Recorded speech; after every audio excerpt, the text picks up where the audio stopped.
Welcome back, ladies and gentlemen, and we're still with you and today's edition of Cairo Local Time. And as promised earlier today, we'll be discussing cultural tourism here inside Egypt, a very interesting topic, of course, especially for all the Egyptologists and cultural enthusiasts all around the world. And I'm delighted to be joined this afternoon by my guest here in the studio. I'd like to thank you and welcome Mr. Mohamed Zein, the tour guide. Thank you very much, Mr. Mohamed, for joining us. Welcome, ma'am. Right, Mr. Mohamed, I can't start without talking about the latest discovery that was announced in Saqqara. We're talking about 200 new coffins that were recently unearthed in Saqqara necropolis, all dating back to the 27th dynasty, all expected as announced by the Ministry of Antiquities and the Minister of Antiquities, Tourism and Antiquities, to be important coffins of priests as well as people of high ranking in this dynasty. Could you tell us a bit more about the importance of such a discovery and how it plays into the issue of cultural tourism that is ongoing? Because at the end of the day, when you come to visit Egypt, you've seen the pyramids, you've seen the temples, but there's always something new which would encourage you to come back. That's an interesting question to answer it. But if we are talking from the economic point of view, it's going to attract more guests to come to the country because they are going to explore the mystery of those coffins. Yes.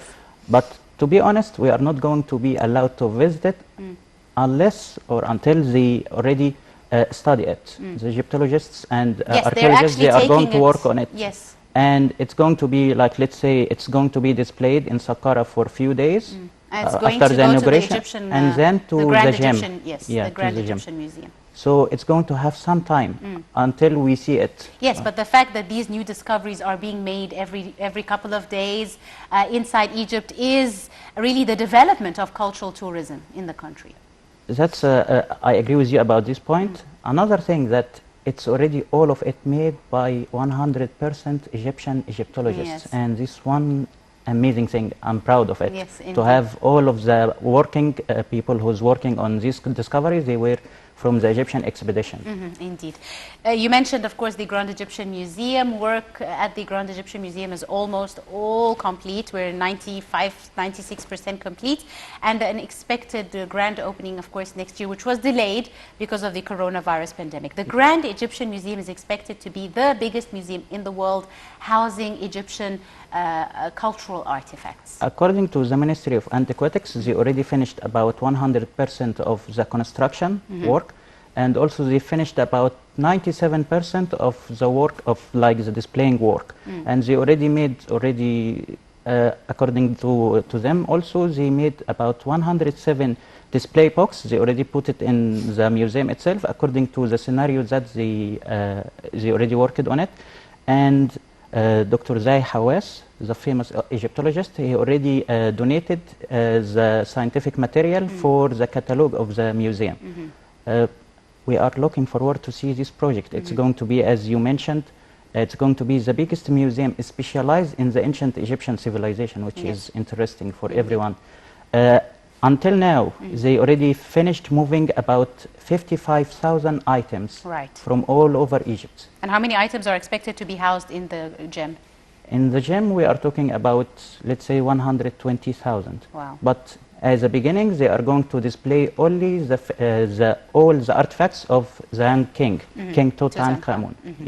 Mr. Mohamed, you yourself as a tour guide, I'm sure you've interacted with lots of tourists.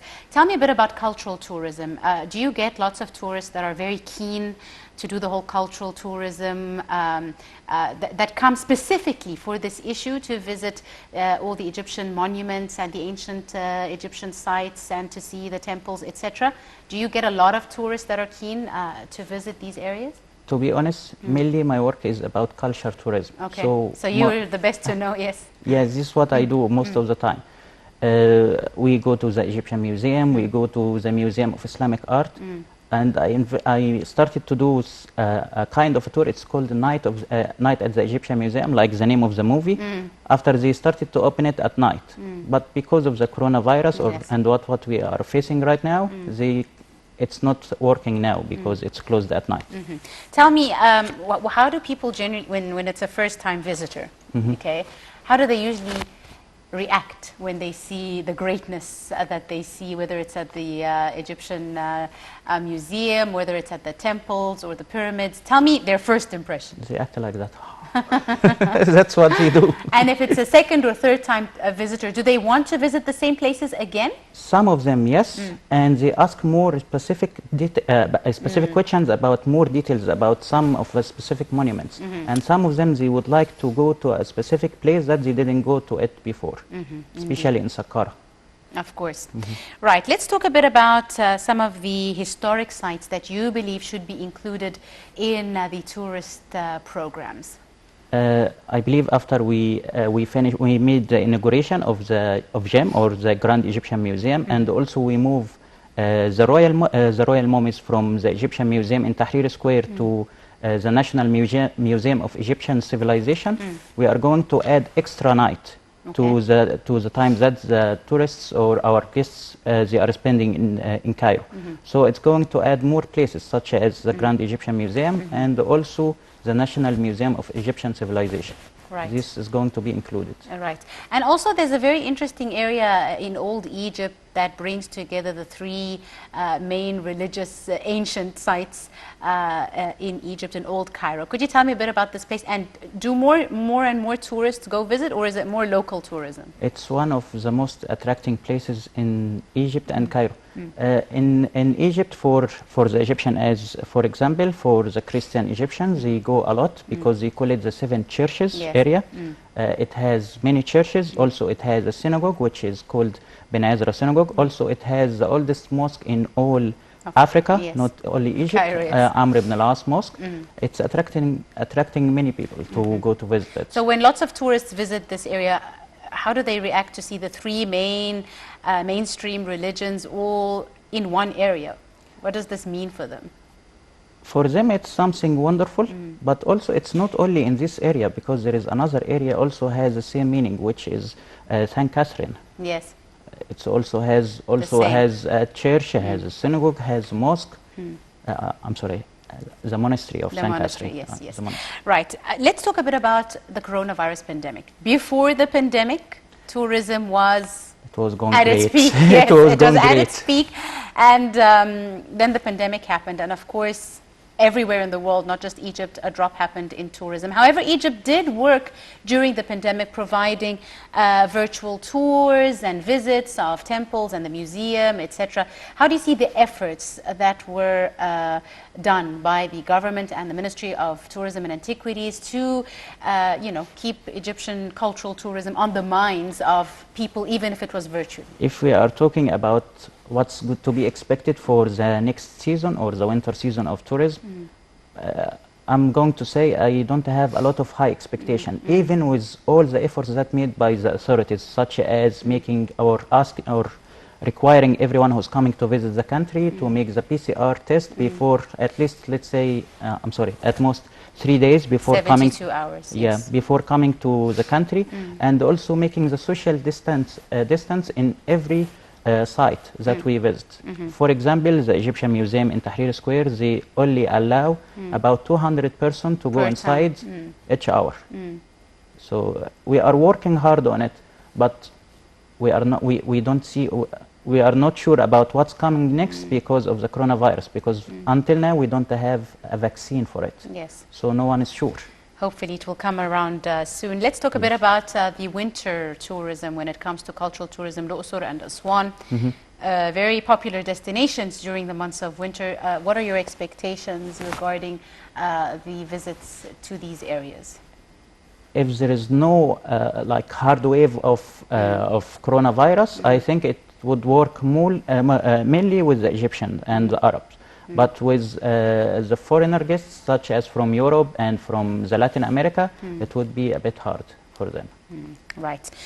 Let's talk a bit about some of the historical sites. You have lots of information on Egyptian monuments. This seems to be your specialty. Tell me a bit about the monuments that we see all around Egypt and their use. We've seen them on Egyptian notes, on stamps, on stickers, on tourist, what are they called? Presents. Yes. Tell me a bit about how do we use these monuments and what they mean. First of all, I started to do this kind of tour. It's called the Egyptian Banknotes Tour. It was actually named Darb al-Ahmar Tour for like several years, doing it as a Darb al-Ahmar Tour, and it's not attracting many visitors to come to attend it. And then one of my clients was telling me like, you have many, you have many notes, and you are explaining and talking about it while we are in this tour. Why don't you change the name? Changing the name changed everything, and that's what brought me here. Yeah. Tell me, what is this tour about exactly? What it entails?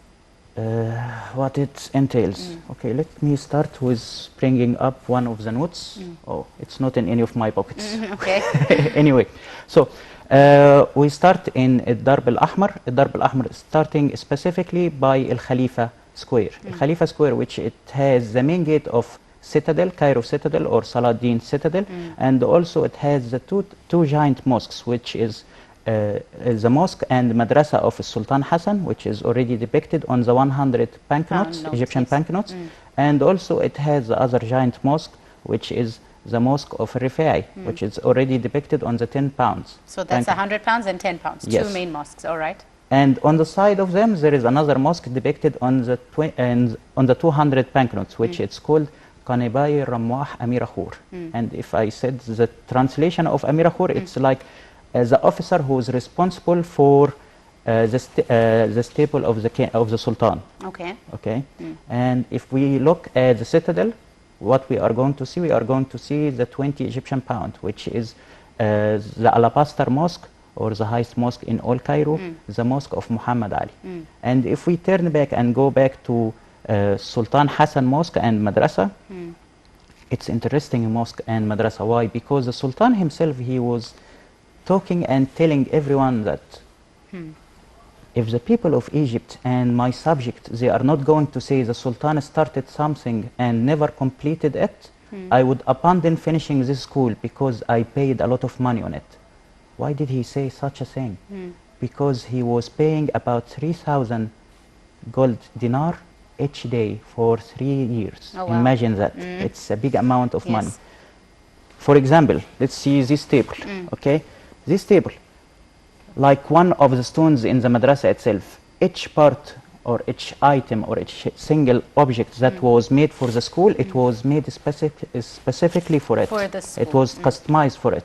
It's like the pyramid, and we call it the pyramid of the Muslims, or the pyramid of the Islamic civilization, because one of the travelers, he came to Egypt and he was saying that if the Egyptians, they are proud of having the 3 pyramids of Giza, the Muslims supposed to be proud to have the mosque and madrasa of Sultan Hassan, because it's the pyramid of Islamic culture and civilization. This one thing about it. And even the Sultan himself, he was saying that I'm a Sultan, son of a Sultan, and my grandfather is a Sultan. Why he said such a thing? Because, to be honest, the Egyptians, they didn't like the Mamluks. What I'm talking about, it's all in the Mamluk era. The Egyptians, they didn't like the Mamluks. That's why they used to call them Wulad al-Nas, which we use it in a different manner right now. Yes. Yeah, it was meaning something bad at the time. That's why he was so proud to call himself a Sultan, son of a Sultan, and his grandfather is a Sultan. His father was a Sultan, Al-Nasir Mohamed, and his grandfather was Al-Mansur Qalawun. And away from this monument, we can go and walk in Darb al-Ahmar more and to reach Qajmas al-Ishaqi Mosque, which is depicted on the 50 Egyptian pound banknote. And if you walk around this area and you ask everyone, where is the mosque of Qajmas al-Ishaqi? To be honest, no one is going to tell you where is it, and no one is going to know, because the mosque, it's so famous and popular among the people who's resident there by the mosque of Abu Hariba. That's what it's called now. That's what it's called now. But if you look at the 50 Egyptian pound banknotes, you will find the name of the mosque depicted, wrote down underneath it. If we move more, we can reach Zuwila Gate. Okay. And Zuwila Gate, it was depicted on some of the old Egyptian banknotes when we started to print our banknotes. Okay. And if we go back to Al Khalifa and walk in Salibiyya, okay, we will reach the Grand Mosque, or Ibn Tulun Mosque, the biggest mosque in all Egypt so far until now, and the oldest mosque is still intact. Why it's the oldest mosque is still intact? Because the mosque of Amr ibn al-As, the oldest mosque in all Africa, it's already expanded and renovated several times. While the mosque of Ibn Tulun, it's still the biggest one and still as Ibn Tulun built it. It's the biggest one, and also it's depicted on what? It's depicted on the 5 pounds banknote with its famous and its rare spiral minaret, which it has the staircase outside, yes.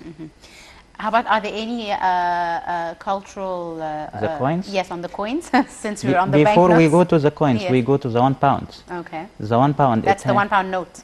We will go to the 1 pound. The 1 pound note, if you walk, if you are driving in Salah Salim Road, okay, by Salah Salim, there is a complex. It's called the complex of Sultan al-Ashraf Abu Nasr Qaid Bey. It has the 1 pound banknote depicted. It's depicted on the 1 pound banknote. Okay. Okay. And if you walk in Al Hussein area or Al Azhar area, you will find Al Azhar Mosque. It's already depicted on the 50 piaster, which it's very rare to find it right now as a banknote. And also, if you walk by the citadel itself and you reach Sayyida Aisha Square, what you will find Sayyida Aisha Shrine, which it's already depicted on the 25 piaster, the banknote itself. But if you asked about the coins, right now we have on the coins that it's very popular right now, we have the young king, his golden mask on the 1 pound coin, and also we have Cleopatra on the 50 piaster as a coin. This is what we have right now. But if we talk more about like the old coins, such as the 10 piaster and the 20 piaster, the 10 piaster and the 20 piaster, it used to have the mosque of Muhammad Ali in the citadel. The 5 piaster, it used to have the 3 pyramids on it, and sometimes it has the lantern, some kind of a lantern. We call it mishkah. It used to be depicted on the 5 piaster. What else? And stamps also. Lots of Egyptian stamps have pictures of famous mosques and Egyptian cultural artifacts. Isn't that correct? It's correct, but I didn't bring it. I didn't. No, I didn't bring some photos for it today.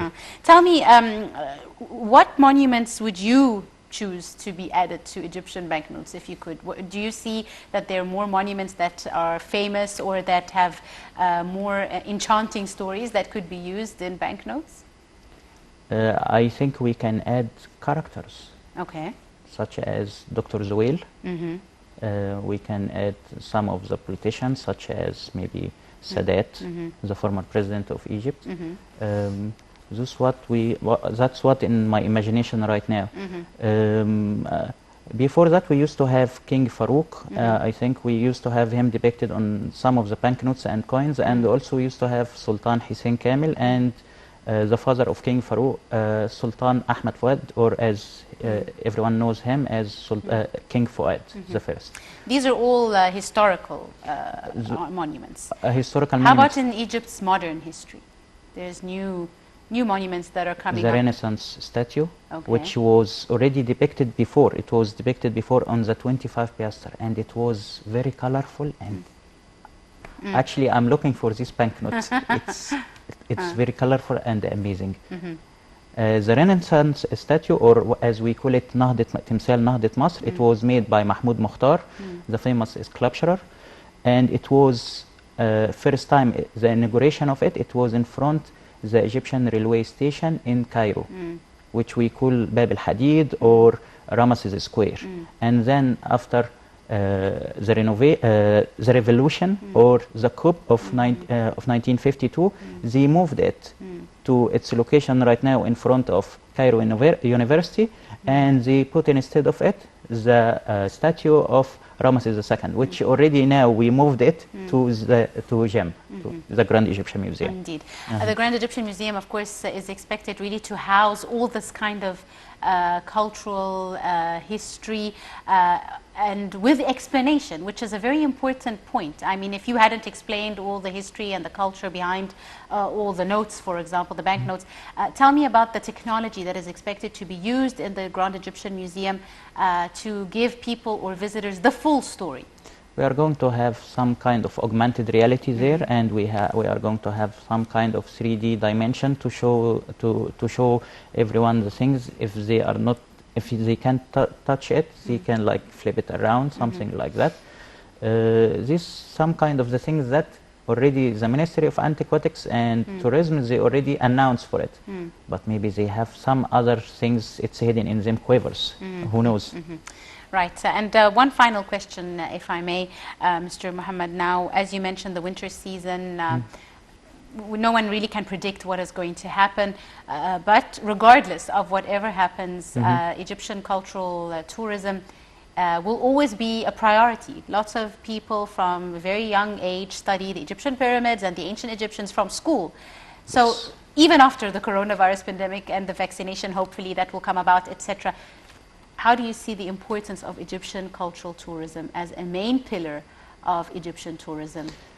Let's say the government, they started to work on this issue by following what the Louvre Museum and also the British Museum doing, by doing like the augmented reality or the 3D tour, that you can watch some specific monuments online, and even they showed some tours by some of the Egyptologists in the Egyptian Museum and also in the Museum of Islamic Art.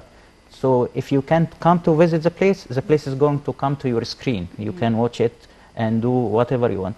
There is two amazing things that I'm really happy that the Egyptian government, they started to do lately, which is encouraging the private sector to be like a big partner, or to have more work to do with the government, such as Sharm el-Sheikh Museum. It's a private museum. Yes.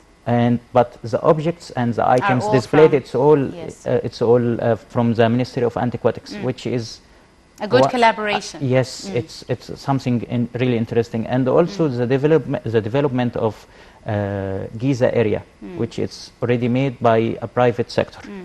One more thing, that there is a movie, it's already released lately, it's called The Secrets of Saqqara Tomb, which is really, for me, I'm really proud of it. Why? Because all the people who's depicted in it, they are all Egyptians and they are Egyptologists, and it's my first time to see a documentary about discovery, and all in all it's made by Egyptians, and I hope the ministry, they are going to do more.